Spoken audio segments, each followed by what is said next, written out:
أيها المسيحيون الأعزاء في جميع أنحاء العالم ومن جميع الرعايا، أحييكم من مدينة القدس والقيامة، وأوجه إليكم دعوة خاصة للانضمام إلى موسم الخليقة. في خضم العنف ومع استمرار الحرب في هذه البلاد المقدسة، نصلي من أجل السلام والعدالة والمحبة لكي تجمع الشعوب. نصلي من أجل سلام مدينة القدس ومن أجل سلام الأراضي المقدسة والعالم. موسم الخليقة هو الاحتفال المسيحي السنوي للصلاة والاستجابة معا لصرخة القيامة. تتحد الأسرة المسكونية في جميع أنحاء العالم بشكل خاص خلال هذا الموسم للاستماع إلى بيتنا المشترك والعناية به. يبدأ هذا الموسم في الأول من أيلول سبتمبر عيد الخلق، وينتهي في 4 من تشرين الأول أكتوبر عيد القديس فرانسيس الأسيسي شفيع الناشطين البيئيين في الكنيسة الكاثوليكية والمحبوب في العديد من الطوائف المسيحية. هذا العام بينما يشن البشر الحروب على بعضهم البعض وعلى الخليقة، سنتحد حول موضوع السلام مع الخليقة.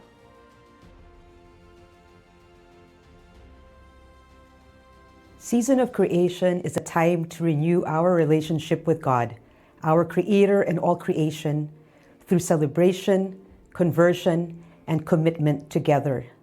The preparation stage for Season of Creation this year begins in February. God is calling us in different ways in our diverse contexts.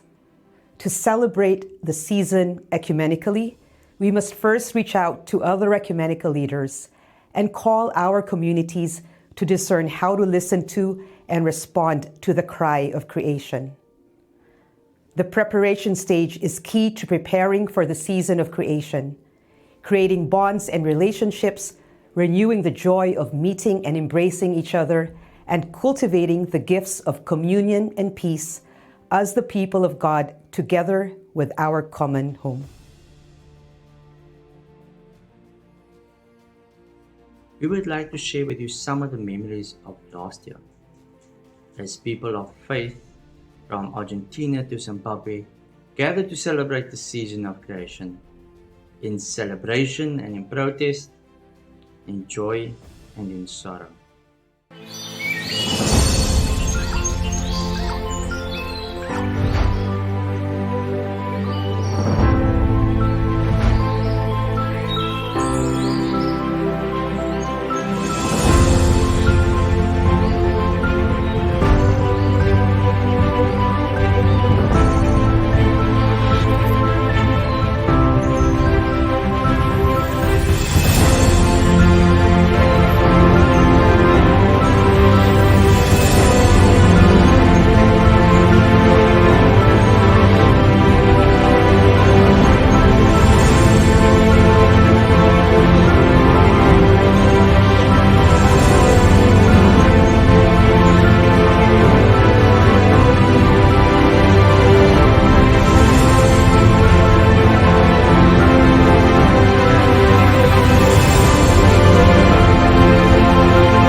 Isaiah 32:14-18.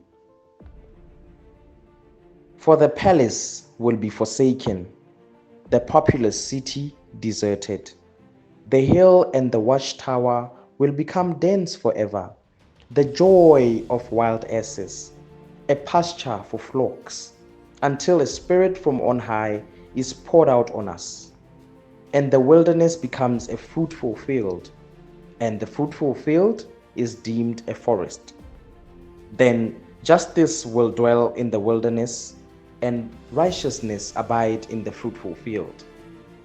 The effect of righteousness will be peace, and the result of righteousness, quietness and trust forever. My people will abide in a peaceful habitation, in secure dwellings, and in quiet resting places.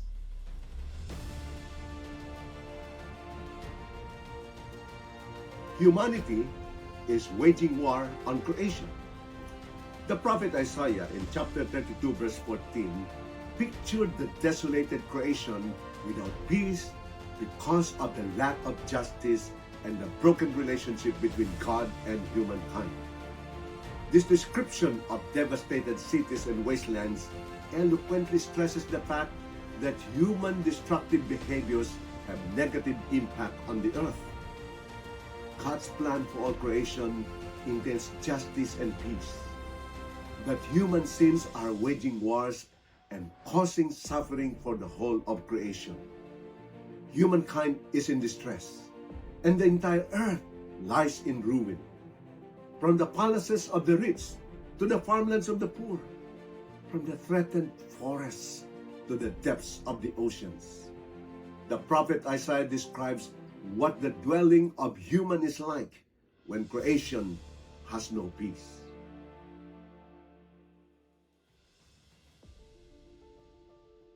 Then justice will dwell in the wilderness, and righteousness abide in the fruitful field.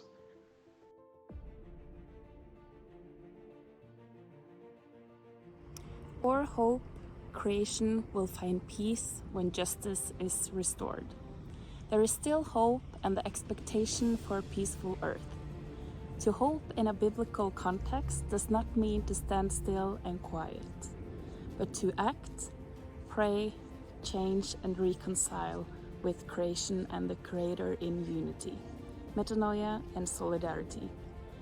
The biblical verses chosen for the Season of Creation 2025 theme picture creation at peace where the people of God shall live, but only when justice is achieved. The Lord's righteousness is associated with both peace between humanity and also the restoration of the fertility of the land. The theme for this year's Season of Creation calls us to work for peace with creation. Bustan al-Salam, le jardin de la paix. Isitia Soxolo. O Jardim da Paz. Garden of Peace. Na história bíblica do dilúvio, a pomba desempenha um papel de mensageira abençoada. A pomba enviada na arca de Noé retorna à arca com um ramo de oliveira em seu bico, sinalizando que o dilúvio está recuando. Como a história do dilúvio começa com uma situação em que a terra está cheia de violência, o retorno da pomba com o ramo de oliveira passou a ser conhecido como um sinal de nova paz. Quando os cristãos veem o símbolo da pomba, eles pensam no Espírito de Deus, como é descrito nos Evangelhos. O Espírito de Deus desceu sobre Jesus como uma pomba em seu batismo. Pensar no Espírito ressoa como no texto de Isaías 32, onde é prometido que o Espírito do alto será derramado sobre nós, e dele fluirá justiça, paz, tranquilidade e confiança para o deserto e campo fértil, para toda a criação. Paz e bem.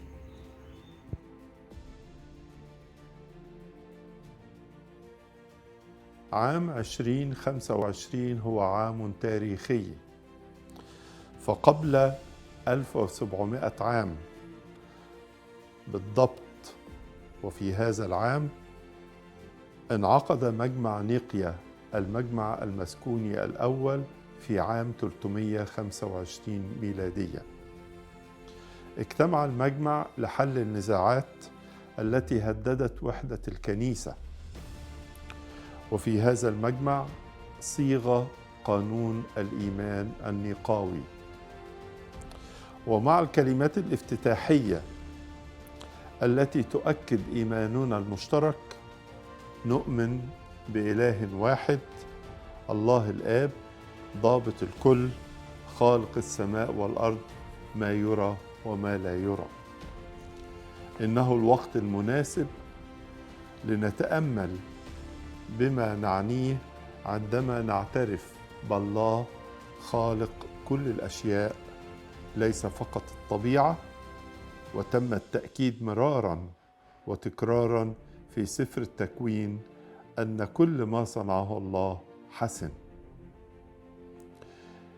يظهر لنا تجسد السيد المسيح أن الله الثالوث يتجلى في الخلق، وأن ملكوت الله يعتلن حيثما يجري العدل ويحل السلام بيننا. نجتمع معا خلال موسم الخليقة كعائلة مسكونية واحدة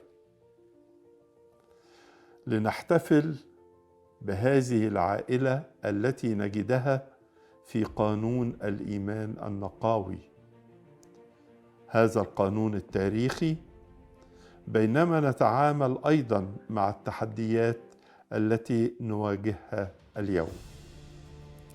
إن الطريقة التي نتعامل بها نحن البشر مع الخليقة ومع بعضنا البعض تطغي عليها الحرب بين الشعوب والحرب ضد الخليقة.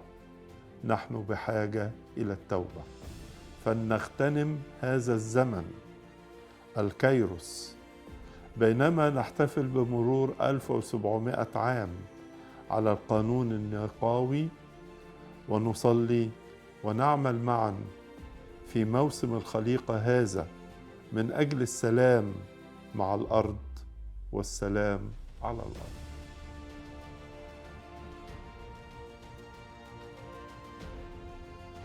God calls us to act on our faith. And this year, the season of creation is calling for action to address the huge costs of climate change and ecological destruction, which are being faced by the most vulnerable people. There can be no peace without justice. And one of the biggest injustices facing our world today is the huge level of debt owed by the poor and vulnerable countries to rich countries, suffering the worst impacts of climate change, even though they have done the least to cause it. Forced to take out loans to build back after climate disasters, they become further trapped in debt. An intergenerational injustice. Rich countries should be providing finance to poorer countries to address the impacts of climate change and ecological destruction. But due to unfair interest rates, funds are actually flowing from poorer countries towards richer countries. This leaves impacted countries without the funds to tackle climate and ecological breakdown in their own countries. 2025 has been declared the year of Jubilee by the Catholic Church, a year of forgiveness of sins and debts. And Season of Creation will be supporting the call for major debt relief for the poorest countries. We invite everyone participating in this season to join this call and to tell decision makers that these unfair, unsustainable debts must be cancelled before we can live in peace with each other and creation. There must be a time of justice and reconciliation, and ending debt is one step on the road to that. Season of Creation is a time of global ecumenical solidarity, when we recognize that we are all interconnected. Go to seasonofcreation.org for all the latest updates. There you will find concrete proposals to prepare and live this season intentionally through prayer, sustainability initiatives, and advocacy actions. We are launching the Season of Creation theme this year in February, after the Week of Prayer for Christian Unity celebrated in the Northern Hemisphere, and after Pentecost, when the Southern Hemisphere celebrates the Week of Prayer for Christian Unity. The official celebration guide will be available in several languages on the website, as well to help you with even more concrete ideas and an ecumenical prayer service for your community to use. We hope that this Season of Creation renews and unites us by the one baptism and called to care for our common home. We invite you to plan and prepare your own participation in the celebration. Let us pray and act together for peace, for creation.